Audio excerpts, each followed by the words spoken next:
How much time do you spend every day working on your dream? In the last 90 days, how many books have you read? In the last year, what new skill or knowledge have you acquired? What kind of investment have you made in you? You don't want it badder than you want to party. You don't want it as much as you want to be cool. Most of you don't want success as much as you want to sleep. Some of you love sleep more than you love success. And I'm here to tell you today, if you're going to be successful, you gotta be willing to give up sleep. There is no shortcut. There is no hack. There's no sweatless solution. You're gonna have to work. There is always weakness to work on. Always. A lot of them. Why would we allow ourselves to make easy excuses? Why would you allow that? Are you going to make today count? Because that's all you can control. And that's all that matters. It doesn't matter where you start, guys. It doesn't matter what talents you're born with. It's about where you finish. And this race isn't over. It's not over. You could still come in first in the marathon. But you gotta start today. You gotta start now. You have everything you have. Everything you need is inside you. But I realize that doesn't mean just because you don't think you're good enough, doesn't mean you can't be good. Doesn't mean you can't be great. Doesn't mean you can't carry on. But it's not gonna always be like this. Your condition is not your conclusion. Nothing is impossible. So you have to decide before you leave, what's that first thing that's been impossible for you? I want you to attack it and overcome it. Because if you run from the adversity that you're going through today, you'll forever be at that level in which you're going through for the rest of your life. One day you'll look back on your life and appreciate the struggle and have nothing but gratitude for everything that happened along the way. And you come to recognize that in return, you're given the chance to earn the greatest edge of all, and one that can never be taken away. You have enough right now to change your life. You have enough right now to flip this world upside down. You have enough. You got enough power. You got enough anointing. You got enough grace. You got enough patience. You got enough gifting to make your money, get out of debt, get yourself together, and change everything about your world. Realize that you have the ability to make an impact. You have an opportunity to change that story in your head. Put yourself out there, because when you do, amazing things happen. The essence of life is growth. The essence of life is growth, to do the best you can. And here's what's interesting. Humans are the only life form that will do less than they possibly can. Humans are the only life form that will settle for less. Every other life form except human beings strive to its maximum capacity. How tall will a tree grow? Approximately as tall as it possibly can. You never heard of a tree growing half as high as it could. No, trees don't grow half. Trees send their roots down as deep as possible, stretch their limbs up as high as possible, produce every leaf possible and every fruit possible. As a matter of fact, you never heard of a human physically growing half. We keep growing until we're done. Now that's a part of life we can't control. It's genetically coded. And that's probably why we keep growing till we're done. Because we can't control that part. It's the rest of our growing that we control. The growing of our minds, the expansion of our minds, that we can control. And that's what tends to get away from us. All life forms inherently strive to their max except human beings.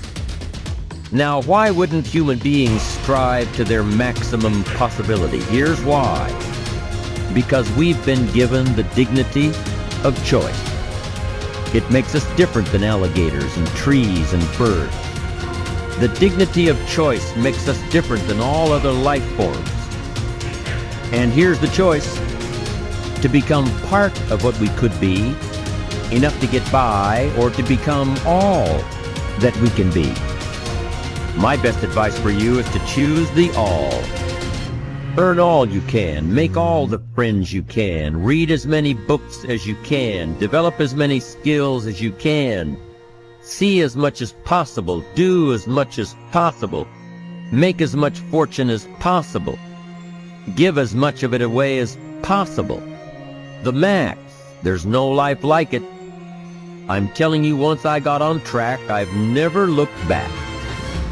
Pick up the challenge. Go for it. Take the best of the two easies. Take the route of it's easy to get ahead. It's easy to do all you can. It's easy to succeed. It's easy to have financial freedom. The more you do, the more you get. See, if you're playing it safe, you're not going to win.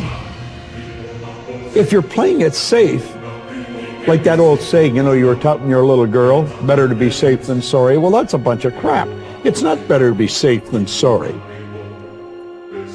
It's by trying things that you figure out how far you can go. You got to get outside the box.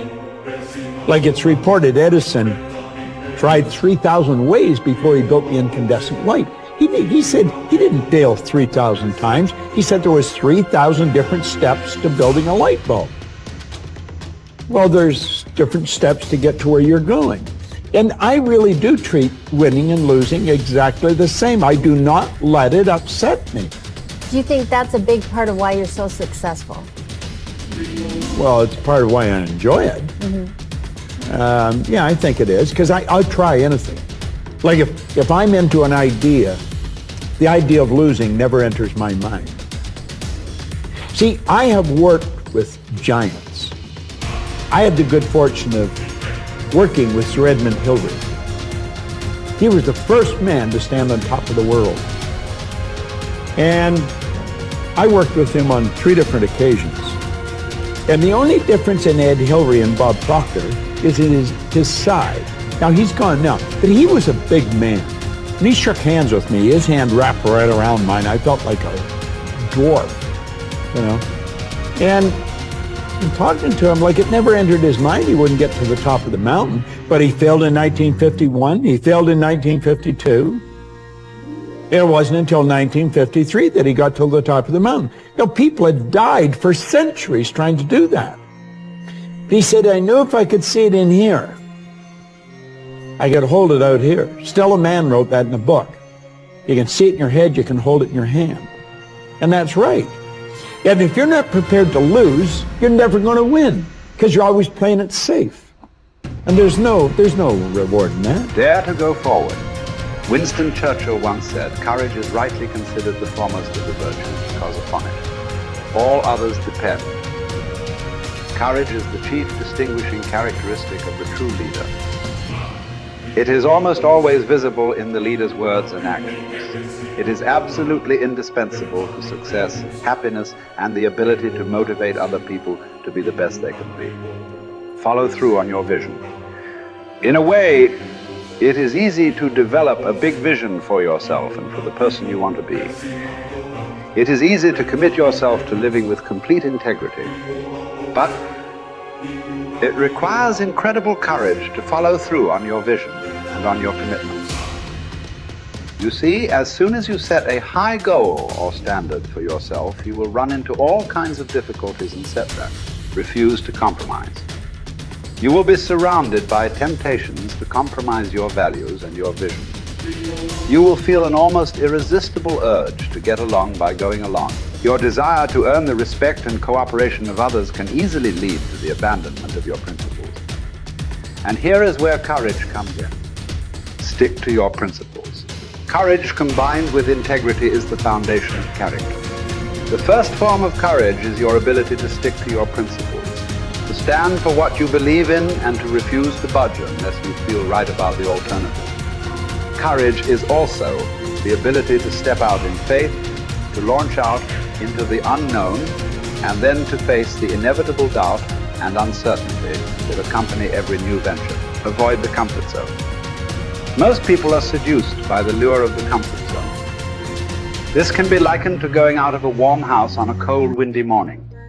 The average person, when he feels the storm swirling outside his comfort zone, rushes back inside where it's nice and warm. But not the true leader. The true leader has the courage to step away from the familiar and comfortable and to face the unknown with no guarantees of success. It is this ability to boldly go where no man has gone before that distinguishes you as a leader from the average person. This is the example that you must set if you are to rise above the average.